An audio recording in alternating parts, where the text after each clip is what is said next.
The country is still recuperating from the lightning bolt that was the 2016 presidential elections, but the American people are just 7 months away from casting their ballots in yet another electoral contest.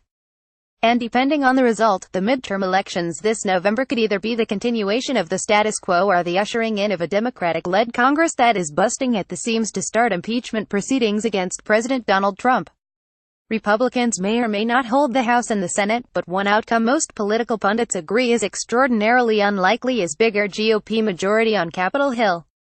But, like the prognostications in the months and weeks leading up to the 2016 elections, when practically everybody but the most loyal stewards of Trump world predicted a victorious onslaught by the Democratic Party and unified Democratic control of Washington, the pundits could very well be wrong about this cycle too.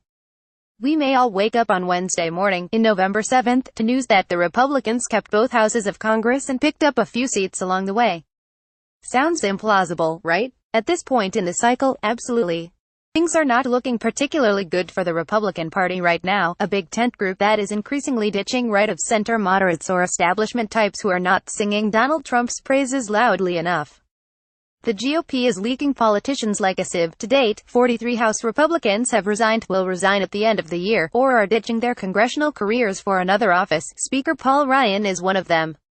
He claimed to be quitting because he wanted to spend more time with his kids, but does anyone really believe that's the only reason?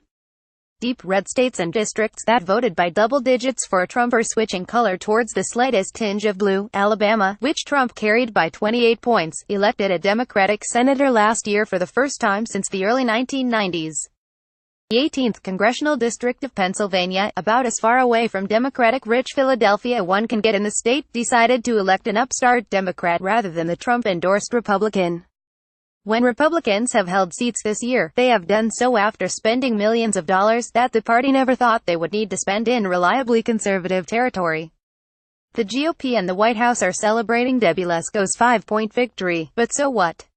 This is a seat that Trent Franks, the socially conservative Republican who resigned in disgrace, won by nearly 40 points in 2016. Senate Majority Leader Mitch McConnell, not one for innuendo, is talking about the coming elections in near disastrous terms. This is going to be a challenging election year, McConnell told the Kentucky Today editorial board earlier this month. We know the wind is going to be in our face. We don't know whether it's going to be a Category 3, 4 or 5. Even White House staffers responsible for political strategy are bursting into the Oval Office and coaching President Trump to expect doom. According to the New York Times, Trump waved off the death leg assessments as fiction. That's not going to happen.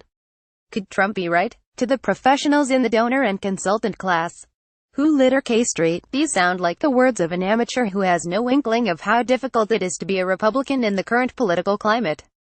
Trump's self-confidence is both ill-informed, if not foolish. They are a reflection of a braggadocio who cares about nothing and nobody but himself, a naive detached from the political reality befalling Republican candidates this year. Yet chances are that many of the same people who are today running around like headless chickens and yelling about a Republican defeat of epic scale also called Trump a dead man in October 2016, when audio of the Manhattan real estate developer bragging about sexually assaulting women was played constantly over the airwaves. I can still remember the outage at that time, when political reporters and horse race watchers on television were guaranteeing that Trump would lose by such a large margin that the Republican National Committee would be forced to do another comprehensive "what went wrong" study after the election. Republican lawmakers like Paul Ryan and John McCain were rescinding their endorsements, while then RNC Chair Reince Priebus was counseling Trump to either quit the race or lose in Barry Goldwater-like fashion. Obviously, all of them were wrong. Trump managed to beat the Republican and Democratic political establishments, making young millennials in New York City cry themselves to sleep. Pages.